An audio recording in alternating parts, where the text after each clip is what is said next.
আসসালামু আলাইকুম। বাংলাদেশ বন্ধু ফাউন্ডেশন নিবেদিত বন্ধুচুলা ইফতার অনুষ্ঠানে আপনাদের সবাইকে স্বাগত জানাচ্ছি। আমি শবনম ফারিয়া। আমরা এই অনুষ্ঠানে দেখি বন্ধু চুলার মাধ্যমে বানানো খুব মজাদার সহজ সহজ সব ইফতারের রেসিপি, যার জন্য আমাদের রান্নাঘরে উপস্থিত থাকে একজন রন্ধনশিল্পী। ঠিক তেমনি আজকে আমাদের রান্নাঘরে আছে সোহাগী আপা। আসসালামু আলাইকুম আপা। ওয়ালাইকুম আসসালাম। আর তার পাশাপাশি আমাদের রান্নাঘরে উপস্থিত থাকে একজন প্রিয় মানুষ, যার সাথে আমরা আমাদের অনেক ইফতারের গল্প শুনি, অনেক গল্প করি, তার জীবন থেকে কিছু গল্প আমরা শুনি। এবং ঠিক সেভাবেই আজকে আমাদের রান্নাঘরে উপস্থিত আছে একজন লেজেন্ডারি অ্যাক্টর আমিরুল হক চৌধুরী। স্যার আসসালামু আলাইকুম। ওয়ালাইকুম আসসালাম। আপনাকে পেয়ে আমরা খুবই খুশি, আপনার সাথে অনেক গল্প করব, কিন্তু তার আগে একটু সোহাগী আপার কাছে যাব। সোহাগী আপা আজকে আমাদেরকে কি রান্না করে দিচ্ছেন? আচ্ছা, আজকে আমি আপু করে দেখাবো জিলাপি, ইনস্ট্যান্ট জিলাপি। জিলাপি তো অনেক ভার্সন চলে আসছে, শর্টকাট খুব অল্প কিছু উপকরণ দিয়ে তাড়াতাড়ি যেটা করা যায়, আমি সেই জিলাপিটাই করে দেখাবো। আপা কি কি উপকরণ লাগছে? আচ্ছা, জিলাপি বানাতে প্রথম ইনগ্রেডিয়েন্টস লাগবে হচ্ছে ময়দা। এখানে আমি পরিমাণগুলো বলে দিচ্ছি আমাদের দর্শকদের সুবিধার জন্য। এখানে 2 কাপ পরিমাণে ময়দা, এখানে কর্নফ্লাওয়ার 1/2 কাপ পরিমাণে, টক দই, আর হচ্ছে বেকিং সোডা, এটা আমি 1/2 চা চামচ পরিমাণে নিব, আর হচ্ছে ঘি, স্যাফরন। আর এখানে আপু আমি আমাদের জিলাপির জন্য যে চিনির শিরাটা সেটা রেশিও বলে দিচ্ছি, সেটা আমি আমাদের সময় স্বল্পতার জন্য আগেই তৈরি করে নিয়েছি। এখানে হচ্ছে 3 কাপ চিনিতে 3 কাপ পানি, আর হচ্ছে লেবুর রস আর স্যাফরন, এটা দিয়ে আমি ঘন করে জাল দিয়ে নিয়েছি। স্যাফরনটা কি দিয়েছেন কালারের জন্য? কালারের জন্য সুন্দর একটা অ্যারোমা আসবে। আর এটা হচ্ছে এখন ঠান্ডা আছে, আমি যখন জিলাপিটা করব চুলাই দিয়ে একটু গরম করে দেন জিলাপিটা এতে চুবিয়ে দেব। চমৎকার, তাহলে আমরা শুরু করি। হ্যাঁ চলেন। স্যার আপনি রান্না করতে পারেন? আমি রান্না করতে পারি না, তবে আমি সমাজদার। আচ্ছা, আমার বলতে পারি যে কোনটা কতটুকু ভালো হলো, লবণটা ঠিক হয়েছে কিনা, তারপরে কিছু ফিউশন করা যায় কিনা, এগুলো নিয়ে মোটামুটি, কিন্তু নিজে খুব একটা রান্না করতে। আচ্ছা আচ্ছা, তাহলে তো অনেক কিছুই জানেন। হ্যাঁ হ্যাঁ।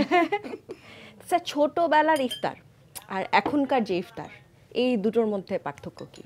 অনেক পার্থক্য। আচ্ছা, সমাজ পরিবর্তনের সাথে সাথে সব কিছুই তো পরিবর্তন হয়, তাই না?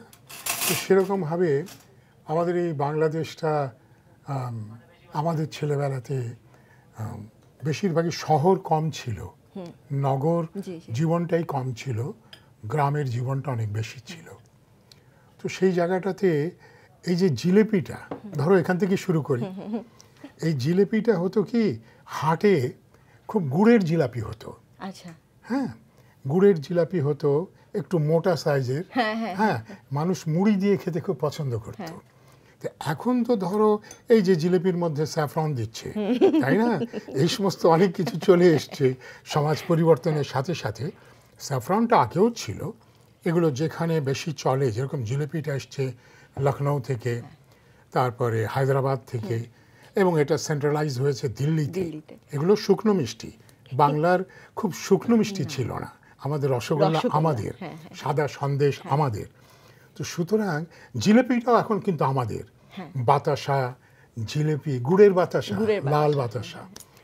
তো এই জিলেপিটা হচ্ছে মোটা মোটা জিলেপি, গ্রামের মানুষরা বেশ লুঙ্গি পরে, হ্যাঁ, ফতুয়া টাইপের পাঞ্জাবি, পাঞ্জাবিটা খুব লম্বা হতো না তখন, বেশ দিয়ে এতগুলো মুড়িটা একটু বেশি নিত, নিয়ে গুড়ের জিলাপি দিয়ে মুড়ি খেত। বাহ, এরকম, এটা তো জিলাপির গল্প শুনলাম, এমন কোনো আইটেম আছে যে ছোটবেলায় ইফতারি এই আইটেমটা আমার খুব পছন্দ ছিল, আমার মা খুব ভালো বানাতো, এরকম কিছু? সেসব খুব, ধরো শ্রেণী বিভক্ত সমাজে যাদের বৃত্ত ছিল বেশি মোটামুটি তখনকার পার্সপেক্টিভে, তো তাদের ইফতারিটা একটু অন্যরকম হতো।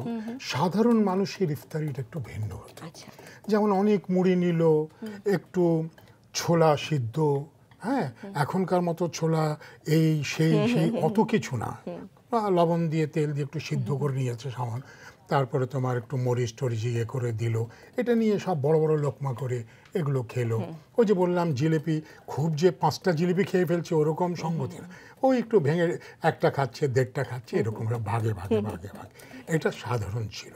আর যারা নাকি খুব লিমিটেড বলতে হবে, যাদের অর্থকড়ি একটু বেশি ছিল বা সমাজে ওইভাবে প্রতিষ্ঠা ছিল, তারা হয়তো একটু ভিন্ন করতে পারতেন, একটু রিচ করতে পারতেন, এক কথায়। তো কিন্তু সেই শ্রেণীটা খুব কম ছিল, খুবই অল্প ছিল। এখন যেমন এই সমস্ত ঘরে ঘরে চলে গেছে বলতে গেলে, সেটি তখন এরকম ছিল না। স্যার আমি যেটা মানে সবসময় দেখি যে স্বাভাবিকভাবে সবার বাবা মা বা পরিবার সমাজের থাকে একটা গতানুগতিক একটা পেশায় যাবে, ডাক্তারি পড়বে, ইঞ্জিনিয়ার পড়বে, এখন যেমন বিবিএ পড়বে, এরকম একটা ব্যাপার থাকে। এই পেশা নেয়া বা অভিনয়তে আসাটা কিভাবে? আমাদের সময় খুব কষ্ট করতে হয়েছে। কারণ কি, আমরা তো ধর্মের দিয়ে, আমি তো মুসলমান, তাই না? তো মুসলিম সমাজে এটাকে খুব অ্যালাউ করা হতো না। তো আমি তোমাকে একটা উদাহরণ দিয়ে এখান থেকে বুঝে গেলাম। ওই বাঁশিওয়ালাদের বাঁশি বাজাতে দেখে, ওরা তো খুব ভালো বাজাতে পারতো যারা বাঁশি বিক্রি করে, গান টান বাজাতো। তা আমি মনে করেছি আমি ফু দিলে আমিও বোধহয় বাজাতে পারবো। তো ওর কাছ থেকে বাঁশি কিনেছি, বোধহয় 2 আনা 2 আনা এরকম দিয়ে কিনে আমি আমার বাসায় নিয়ে এসে, আমার দাদি এসছেন আমাদের বাসায় বেড়াতে। আমার বাবা চাকরি করতেন, তো দাদি থাকতেন দেশেই, কিন্তু ওই সময় দাদি এসছেন। তা আমি বাঁশিতে ফু দিচ্ছি, এলোমেলো শব্দ বেরোচ্ছে, বাঁশিরই শব্দ। আমার দাদি বলছেন, খুব আদর করতেন, ডেকে বলছে, ভাই বাঁশিতে ফু দিতে হয় না, বাঁশিতে ফু দিলে 12 বছরের ইবাদত নষ্ট হয়ে যায়। এরকম একটি সোসাইটিতে তখন আমাদেরকে ফেস করতে হয়েছে। আচ্ছা, যদি তখনকার একটু শিক্ষিত পরিবার, মোটামুটি শিক্ষিত তখনকার, তো তারা বলে তাদের ছেলেরা কি হবে, ব্যারিস্টার হবে। ডাক্তার ইঞ্জিনিয়ার কিন্তু এত পছন্দ করতো না। আচ্ছা, হলে ভালো, হয়ে গেলে কিন্তু হতে হবে ব্যারিস্টার। বুঝতে পারছো, এটা ছিল, হতে হবে ম্যাজিস্ট্রেট। আচ্ছা, কিন্তু আচ্ছা, আর বুড়ারা কি, আমার দাদি উনি খুব কম কথা বলতেন, ইঞ্জিনিয়ার ও তো মিস্ত্রি।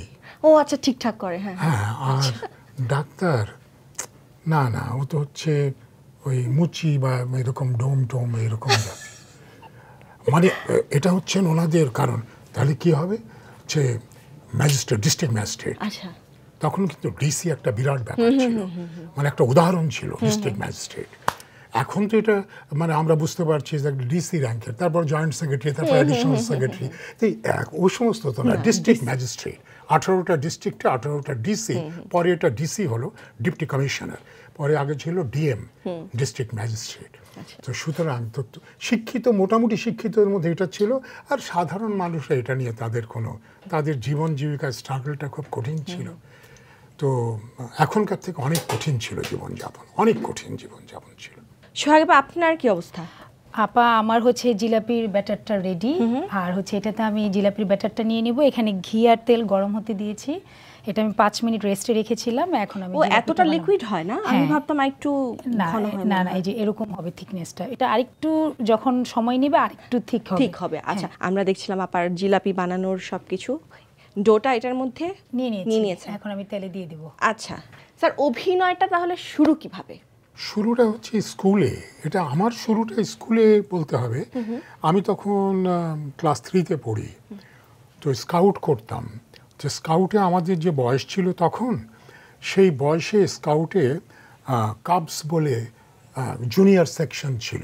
আমরা স্কাউট ছিলাম, কিন্তু আমাদেরকে বলা হতো কাবস। স্কাউটের ক্যাম্প হবে এবার, তো আমরা ক্যাম্পে যাচ্ছি। এটা যাচ্ছি নর্থ বেঙ্গলের জামালপুর জায়গা, জামালপুর থেকে পাহাড়পুরে যেতে হয়। আচ্ছা, পাহাড়পুর হচ্ছে বৌদ্ধ সভ্যতার একটি অন্যতম উজ্জ্বল নিদর্শন, যেটা পৃথিবীতে স্বীকৃত একটি জায়গা। তো সেখানে হবে ক্যাম্প। আমরা যাচ্ছি মার্চ করে, ট্রেন থেকে নামলাম, তখন ট্রেন বাহন, তারপর রাস্তা দিয়ে, তখন রাস্তাগুলো খুব ভালো না, মাটি এবং কিছুটা হয়তো ইট বিছিয়েছিল, ভেঙে চলে। ক্লাস 3 মানে তখন আপনার 8-9 বছর বয়স?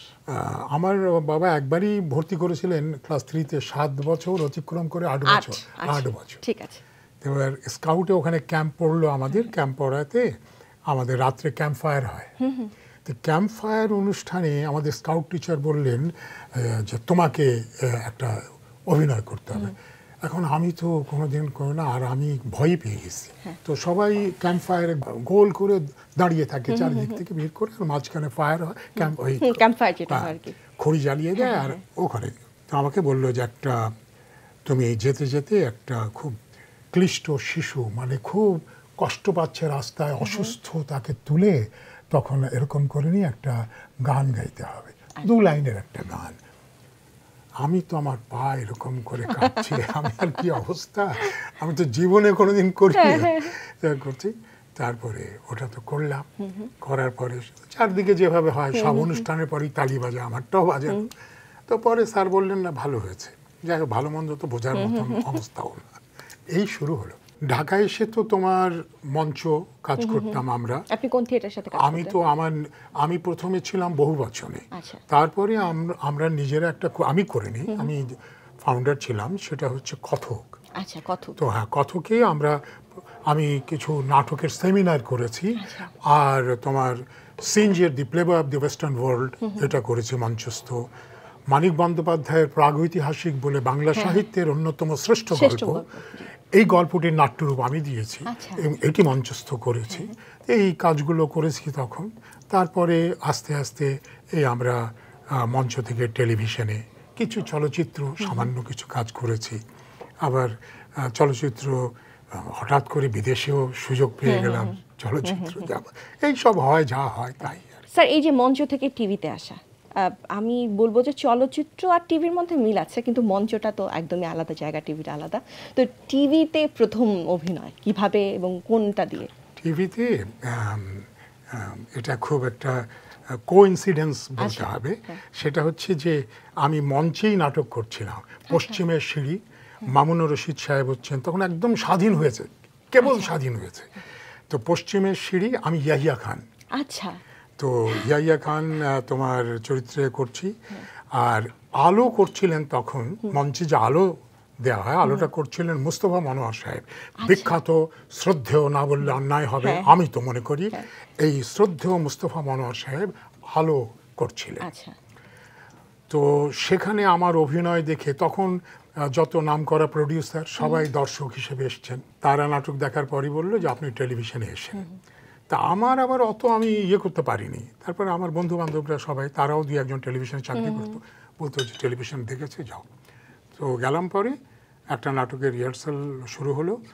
এটার মূল ছিল ইংরেজি একটা নাটক, সেটা হচ্ছে আঙ্কেল টমস কেবিন। আচ্ছা। কিন্তু এটা বাংলায় রূপান্তর, ঠিক আছে? তো বাংলায় ওটা আমি করলাম। তো সেটাই ছিল আমার টেলিভিশনের প্রথম 72 সালে। 72 সালে? 72 সালে। ও বাবা, তো একদম শুরু।